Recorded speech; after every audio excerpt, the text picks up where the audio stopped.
There's always a lot of talk around video games, and are they dying out? Are physical games dying out? Is this the last generation of consoles we're going to see? Blah blah blah. We see it all the time, and we have done since the 80s. Gaming crashed in the 80s, and many thought that it was going to die and go away forever, and here we are 30-40 years later still talking about it. Last week Phil Spencer came out and said some things that kind of half changed my mind about physical media. He said that their strategy doesn't focus solely on people buying and going all digital. Therefore, they are going to still focus on physical media. Maybe it won't be their main focus, and let's be honest, it won't be, because they have 34 million users of Game Pass, which is astronomical. They are now bringing some exclusives over to other consoles, and they have a all digital refresh on the horizon, which is going to come out about 4 or 5 months earlier than I thought it would. I think they're aiming for like a June-July release, which is kind of exciting, but at the same time, it doesn't really mean too much to me, because it looks like it's going to be a white Series X without a disk drive. Now, we have seen like a cylinder console design, but we are now seeing just a white Series X design. So I don't know what it's going to look like, but it does look as though it's not going to have a disk drive. But Phil Spencer said that they are not giving up on physical media, and they've just teamed up with Limited Run to bring certain games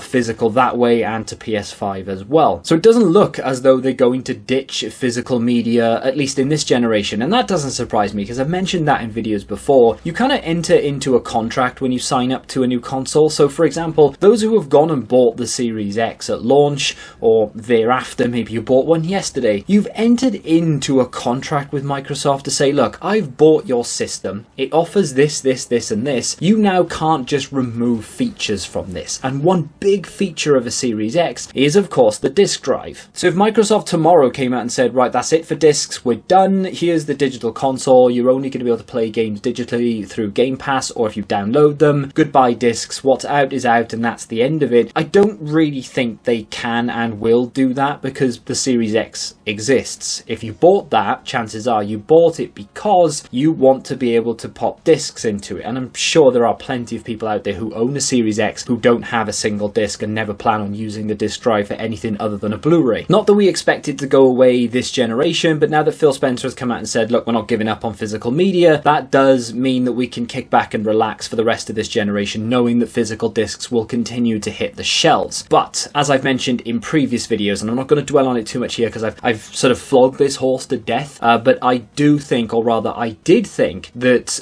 the next generation of Microsoft machines won't have disk drives. They won't have physical media attached to them. However, now I'm kind of leaning the other way, and I'm sure I'll flip-flop a lot over the next few years as we discuss the ins and outs of the next generation, but I just feel like Xbox backtrack a lot in what they say, and it's very difficult to second guess what they're about to do, because I don't even think they know what they're about to do. They've had a lot of pushback over the years. When they first announced the Xbox One machine, of course, they had all this nonsense, you had to be online, the discs only had like a 1 or 2 time use with an embedded code much like a PC game, and of course you had that game sharing thing which would have been absolutely phenomenal, but people are idiots and didn't look into it too much. They were just complaining that they couldn't buy pre-owned games, and they backtracked. They got rid of it completely. Oh, it's too difficult for it to... Oh yeah, we've done it. Don't worry, we've done it. You can now, buy and sell your games as and when you want. We've got rid of that game sharing thing. You don't have to be online anymore. We gave you what you wanted. It's what they should have done in the first place. But with that being said, it was pushback from the community. We changed their minds. We got what we wanted, and people still didn't buy it. But that was down to exclusives and the way that they marketed the damn thing.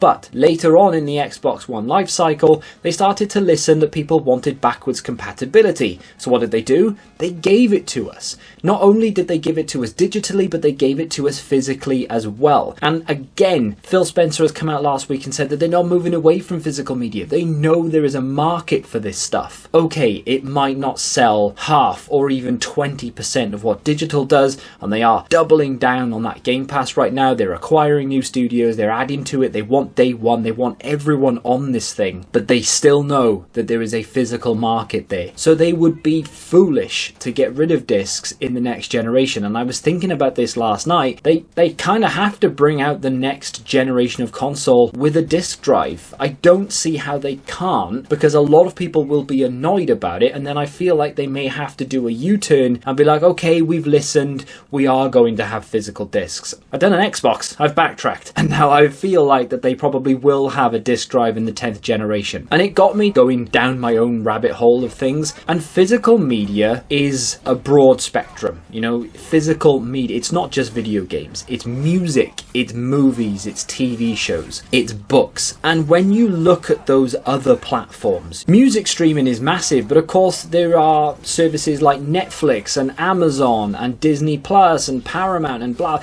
There are so many, and I absolutely guarantee it that you watching this right now have a subscription to something that is all digital, whether it be Spotify, whether it be Netflix, and the many others. So drop it in the comments if you have a subscription to a digital streaming service. What is it? How many have you got? List them. Because for me personally, I have more than I care to admit.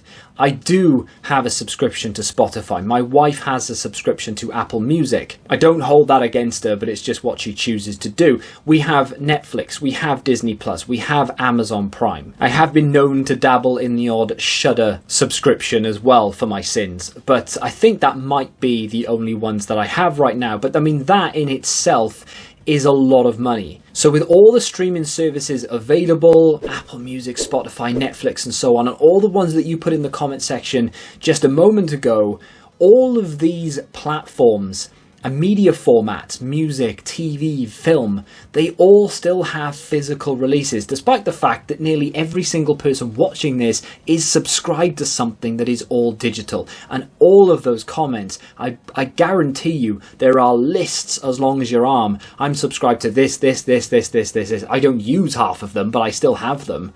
And yet, they still bring out CDs. They still bring out vinyl. You can still buy a 4K, a Blu-ray, and even a DVD, for crying out loud. And Spotify and Apple Music and Netflix and Amazon Prime Video, Disney Plus, they are massive. Yes, Game Pass is huge, but at the moment it's kind of the only way you have that Netflix subscription style service for video games. You don't really have it on any other platform. At least you don't have it to the point where people know about it and it works well. Yes, it's getting better and cloud gaming is getting bigger and better, but they are still in their infancy compared to services like Netflix and Spotify and all the rest of it, which are huge, and yet those media formats still have physical releases. So to think that just because Game Pass is doing well and people buy their games digitally means that physical is going to go away is a little bit naive. Why would it go away for gaming when it's still around for books? The Kindle has been out for like 20 years plus at this point.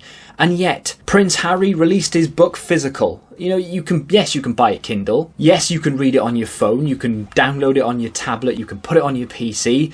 Your microwave could probably download a book. However, people still buy these things physical. I was on a plane not that long ago, and the amount of people I saw with actual books in front of them, and those same people on the flight were whipping out their iPads at some point as well. So they chose to have that book physical than they would rather have it downloaded on their tablet. So I don't think video games are going to go all digital anytime soon. I haven't really thought about that too much until last night. And I sort of broke it down into, well, music is massive for streaming, but we still have CDs, and vinyl is getting bigger and bigger and bigger, despite the fact that that format doesn't really make too much sense. People love it, and I don't think it'll go away. It's been dying for decades, and yet we still have it. It's still a thing. And yes, there is a chance that Xbox will say, look, next generation, no discs, it's just going to be an all digital platform. Sony won't do that. Sony will absolutely come out with the disc drive. Nintendo will not get rid of physical media. They know how much people love it. They have massive success with Super Rare and Limited Run as well, and they know how much people love it. Let me know what you think in the comment section. If you want to check out another video from me, you can click here, and until the next time, goodbye.